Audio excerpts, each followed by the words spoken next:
So solid, man. What's cracking, y'all? Happy Thanksgiving. You feel me? Had to hit y'all with a little video, man.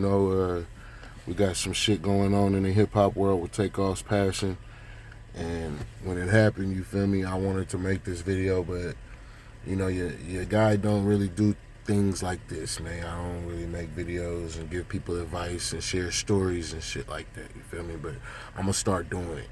You know what I'm saying? I am a prophet, so I'm gonna start giving y'all some prophecies and shit like that. You feel me? But I wanted to share some like a story of mine that happened to me in the past. It was very similar to what happened to Quavo. I mean not Quavo, Takeoff. You feel me? And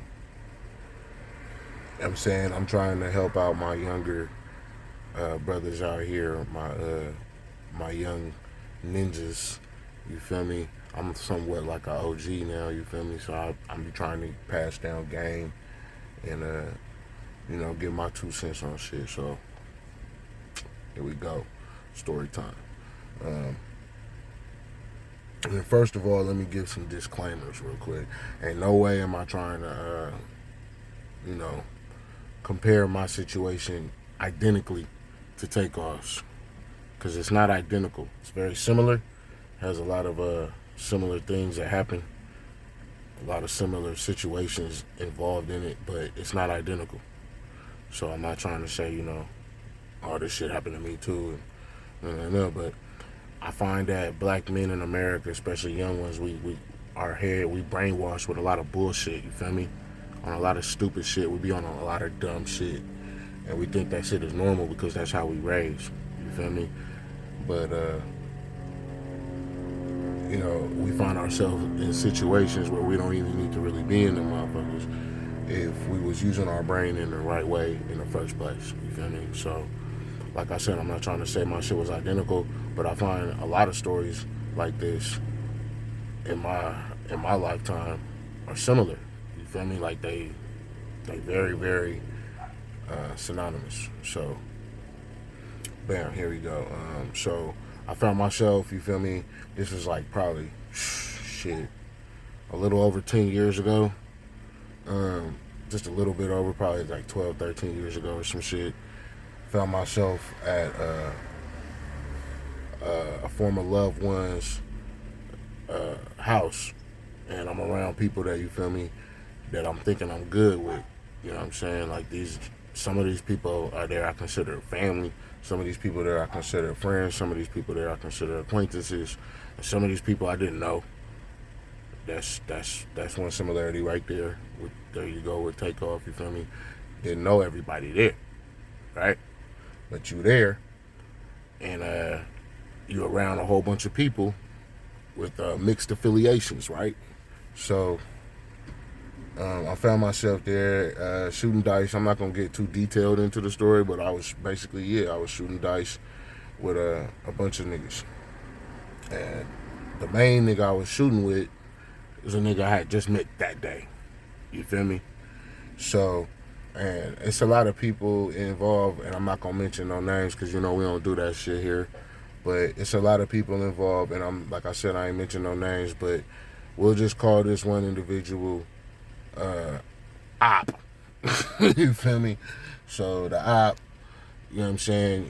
We shooting, I'm beating his ass in dice, and you feel me? The nigga try to get mad, and we was talking shit. Niggas talk shit when they shoot dice. You feel me? So, but then he started saying some foul shit as if he basically threatened to shoot me.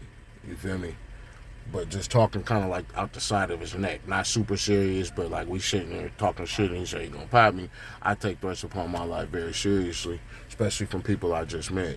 So you feel me? I tell him basically, you feel me? You ain't gonna do shit. And he said he is, but he made the mistake of telling me, you feel me, that his shit was in the car, and I told him, you know what I'm saying, you ain't gonna make it to your car before that shit happened. Now keep in mind, the op, he got more people there that fuck with him than fuck with me. You feel me? It's about probably 2 people there that fuck with me tough. You know what I'm saying?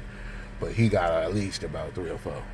And the nigga house who I'm with, the nigga house we at, that's the op cousin, but it's also one of my boys.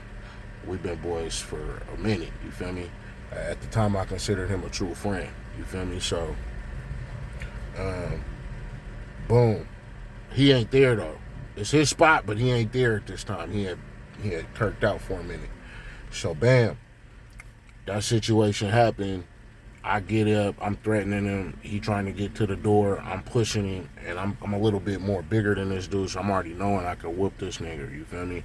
But if I don't know if you and anybody ever been in those type of street situation where you're just hella niggas there with mixed affiliations, uh, I'm a very I think a lot, so I don't, you know what I'm saying? I don't know who got a gun. I don't know who don't. I don't know who gonna do what. I do know I'm outnumbered. And I had the feeling in the situation because there's a whole bunch of dudes there and they looking at the situation unfold. And I'm thinking, if I start getting on this nigga, I'm gonna get jumped. You feel me? And then if I get jumped, he gonna be able to get to his car and then he gonna kill me. That's the way I'm thinking. You feel me? So every time I put my hands on them, niggas kind of like, physically appear as if they about to get on me. So I'm putting hands on him, but at the same time, like backing up and like trying to get the bearings of the situation. But long story short, he make it to his car because I'm worried about the other niggas. You feel me? So he make it to his car, he whip out on me, he put the gun on my face, he robbed me, he take all the money in my pocket. He took the money that I beat him with, you feel me? I beat him for. He took the money that I had in my pocket. He put the gun on my face. He talk his shit, you feel me? And then he get in his car, he spin out. And none of the niggas that I had there did anything about it, you feel me? And that was the end of the situation at the time, right?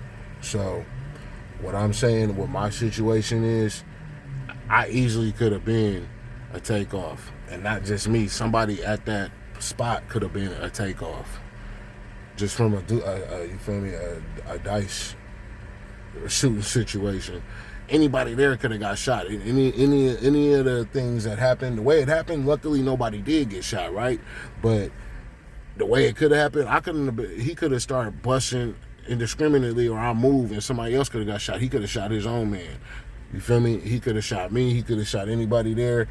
And one of my niggas could have had a gun, and then they could have shot it back at him, right? So what I'm saying is, when you find yourself in situations and you around a whole bunch of people that you don't know, and everybody acting like they hard, and everybody got money involved, and there's drugs involved, and there's liquor involved, and there's egos involved, and nobody know each other like that, you probably go in a situation that's not going to tend to be in your favor, bruh. You know what I'm saying? Like, I'm lucky. Like I said, he had the gun on my face. When he had the gun on my face, I thought I was going to die right then and there. I just started thinking about my daughter. You see what I'm saying? It could have went any type of way. Luckily, I made it out to the situation and nothing happened. You feel me? But Takeoff wasn't even involved in that situation, bro. At least that's from what I'm hearing. I'm not the type of nigga to act like I know what happened and I wasn't there. But at least from what we hearing in the situation in the streets is, he didn't know. He didn't know what hit him when it hit him. It just happened. And a lot of my young black men, my black ninjas out here, we find ourselves in situations like this a lot, around a whole bunch of people that we don't know, just going out to have a good time, just going out to do what we do on a normal any day. You feel me? And then boom, tragedy strikes. So what I'm trying to the message I'm trying to get to the young ninjas out there is, man, watch yourself, man. Like, cover your ass at all times. If niggas think you pussy because you don't want to come out and be around a whole bunch of niggas that you don't know, let them think you pussy, my nigga. Who gives a fuck about what they think? Because I guarantee you, they don't give a fuck about what you think. You know what I'm saying? So protect yourself at all times, man. A lot of these dudes is cowards. A lot of these dudes, like the dude that I was involved with, he didn't want to fight. He want. That's all niggas want to do these days, because they know that they'll get whooped. and treated like fucking ragdoll in front of some niggas and bitches, and they can't face that, man. They rather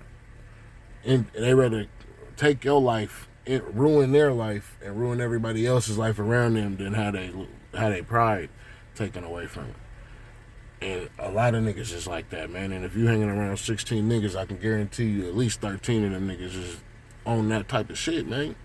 You feel me? So you gotta watch yourself out here, man. The world is getting more colder. The world is getting more coward-like, and it doesn't help our race if a whole bunch of real niggas is getting killed by a whole bunch of pussy niggas or niggas that just don't know how to be stand-up guys, man.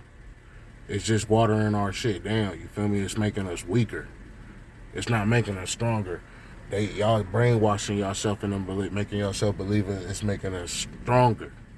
And we getting more savage. No, we getting weaker. Because I guarantee you this, for every gun that you street niggas out there got that you think you so hard about, when it come time to really defend yourself against the real enemy who gonna come in this motherfucker with tanks, who gonna come in this motherfucker with bombs, who gonna come in this motherfucker with shit you ain't never heard of, them guns ain't gonna help you, my nigga. But you know what will help you? A whole bunch of solid ass niggas that's really ready to die for each other no matter what. Not no pussy nigga shit. You feel me? So that's my 2 cents for the day. That's my solid prophecy for the day, man. Happy Thanksgiving. It is Thanksgiving, but I'm going to release this shit today, tomorrow on Black Friday, because I don't really like sharing dark stories on days like Thanksgiving, you feel me? It's a time for everybody to be joyful and all that. So, and that's my cue right there. I'm gone, man. Sosolid the Prophet, man. Love y'all, man. Happy Thanksgiving.